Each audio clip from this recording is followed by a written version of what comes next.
Here are 7 tips for dominating in the turtling meta, presented by Fortnite Master. Turtling has become a huge part of the current meta, and for good reason. Turtling is incredibly powerful in many situations, and easily the best defensive tool you can have at your disposal. In this video, we explain why and when you should consider turtling, the advantages it gives, and a bunch of specific tips on how you can outplay your enemies while turtling. Note that this video is a little longer than some of our previous guides, but it's packed with really good tips, so hang in there. Next week, we'll be releasing a part 2 video that covers some ways to counter turtling. Without wasting any more time, let's get started. When we say defensive turtling, we're pretty much talking about any time you box yourself up and play within that box, regardless of how long you stay inside. Sometimes that means holding all your walls while you wait for your campfire or slurp to heal you, and other times it means immediately editing out to get aggressive. So let's talk about when you should consider turtling. Here are a few situations you should think about turtling. You need to heal, you're getting third-partied, you're forced onto low ground, or you feel overwhelmed for whatever reason. Anytime a situation feels like you suddenly lost the advantage or lost control, turtling is usually a decent play. It's not that we're advocating for you guys to just turtle in every situation, we just want to emphasize that it's the strongest defensive tool you have.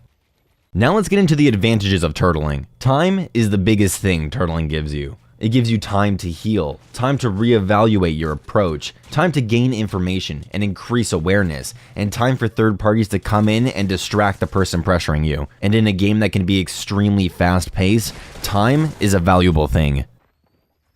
Turtling also gives you a certain degree of safety. If you're in your own box, you aren't going to get sprayed down to 50 HP before you have time to react.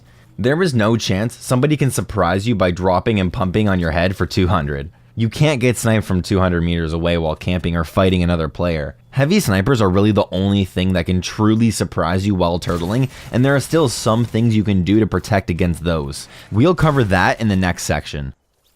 The first thing you want to do after turtling is making sure you have enough time to do whatever you were planning on doing. That usually means holding all your walls and ceiling with turbo build to make sure that enemies can't get in and forced to take a different angle or make a different play. Be careful of your ping though. If it's really high, somebody with lower ping might be able to claim your walls through turbo build.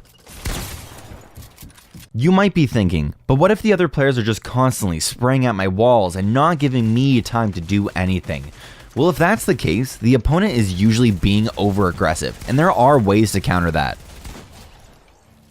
The most recognizable sign of over-aggression is if the enemies are full spraying your wall, trying to sneak a bullet through turbo build, and not even going for a wall replace. You should actually be glad that this is happening, because it's super easy to counter. After they spray for a second or two, and you confirm they aren't going for the replays, pull out your shotgun and pop them in the head after they destroy your wall, then immediately rebuild that wall. This almost always forces them to back off temporarily, and if it doesn't, just outright kill them. Be certain that they aren't going for the wall replace though. If they are, they'll usually get the wall before you could shoot, resulting in them blocking your shot and claiming your wall. This works at long range with snipers too. If you're turtling and an enemy far away is spraying your builds for whatever reason, pre-aim their head with a sniper, wait for them to destroy your build, then snipe them in the face. Traps are also great at punishing over-aggressive enemies. If they're standing on top of your box trying to break into your 1x1, you can edit your ceiling out to drop them in and trap them. Once they fall into your box and you place your traps, jump up and build a ramp to block them so they don't have a chance to one-pump you before the trap goes off. The same goes for any time an enemy pushes into your box in general. Heavy snipers are the only thing that can truly surprise you. One shot can instantly break a fully built metal wall. Then all of a sudden, the other player is in your 1x1, shotgunning you in the face. But luckily, the heavy sniper is the only thing that can do this, so there are some things you can watch out for that will help. Take note of the distinct sound heavy snipers make when you pull them out. And if you hear it, be on guard. Same goes for if you see somebody pull out a heavy sniper. Hold walls even if they aren't spraying or pickaxing. Be ready to trap them if they breach your 1x1, and generally, just be careful and prepared. Sometimes in the middle of a fight, you just need to reset and gather more information before you make your play. Turtling can be great for that. It gives you the time to track your opponents by listening to audio cues or peeking out of your builds. There aren't any real tips we can give for tracking enemies through audio cues. This comes with practice and getting used to the sounds in Fortnite. The audio cues aren't the best, but you can still track somebody by using them. And it does seem like Epic is actively working to improve the audio, as they've tried to make it better in the last 2 patches, so it could get easier to track using audio in the future. Peeking through builds is pretty basic too, but we'll briefly break it down. Editing and instantly resetting a wall gives you a few seconds of vision because you can see through the fresh build. Using a door edit for this trick is the safest because it doesn't expose you at all, but windows work fine too. You can also see through pyramids when editing them, although it seems like common knowledge now. One trick to improve vision doing this is to crouch on the floor right underneath your pyramid. Now we're going to go over some edit plays you can make from within your own box. The first is a simple window, corner, or top wall edit into a quick shot, then resetting the build immediately after so they can't trade back. This is a basic edit play, so it's pretty easy to execute, but you still need to choose your timing carefully. It's best if you wait until you see the enemy with their pickaxe out or they suddenly get distracted by something else. Otherwise, they'll almost always trade back because they're usually staring right at you. You can make a similar edit play with your ceiling. If you see a good opportunity, open your ceiling for a quick shotgun shot, then reset it. You can make yourself a little less exposed by hugging the wall closest to your enemy, then opening your ceiling and jumping up for a quick peek before closing it again. There is also a pretty cool edit play you can make if an enemy takes your pyramid. Let's say you're turtling with a floor and a pyramid on top, which should almost always be the case, and the enemy claims your pyramid. They are likely gonna edit it and try to claim your floor as well. In this situation, you can wait, and as soon as they edit the pyramid they took, edit your own floor and take a surprise shot. This trick catches people off guard all the time. This last trick is useful in any situation that involves edit plays. If somebody looks like they're ADSing waiting for you to edit, you can edit then immediately reset to bait the shot. Their shot will usually destroy the fresh wall, giving you an opportunity to quickly shoot them before rebuilding the wall again. Playing from within turtles has its advantages, but sometimes you need to edit out and get aggressive. Quickly editing out of your box can easily catch a player off guard, as long as you have good timing. Just like editing to take shots, you want to wait until the other player takes out their pickaxe, suddenly gets distracted, or changes position.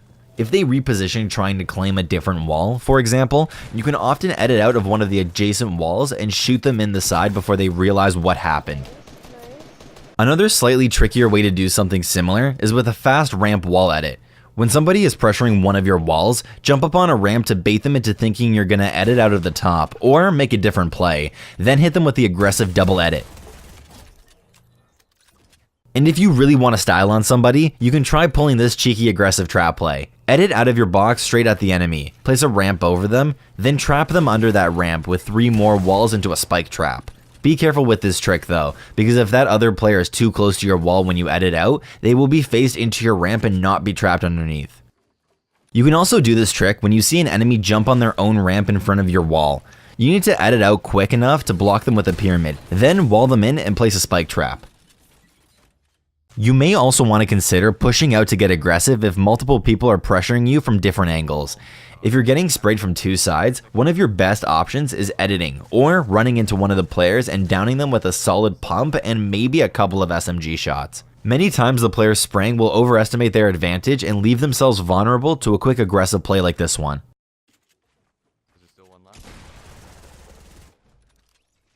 Finally, you need to know the best ways to escape your turtle if you're getting pressured too hard. First, if an enemy claims one of your walls, train your reactions to build your own ramp, blocking their line of sight and ability to make an edit play on you. After that, you should be thinking about how to edit out, for which there are a couple of options.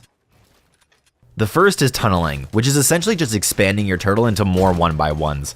Tunneling is good for a few reasons. It lets you reset your turtles so you own all of the walls again. It gives you more options for fighting and making edit plays, and it makes you harder to track.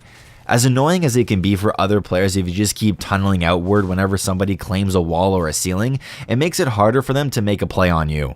Tunneling is also great for avoiding stink grenades and explosives in general. Eventually, you'll need to get aggressive, but if your goal is just to buy some time, this works extremely well. Instead of expanding outward, you can also edit the top of your turtle to retake height. This works best when the enemy is on the same level as you, and similar to making edit plays, you want to wait until they have their pickaxe out or get distracted, then edit through your floor/pyramid to retake height. Just be ready for a build battle if you want to keep that height.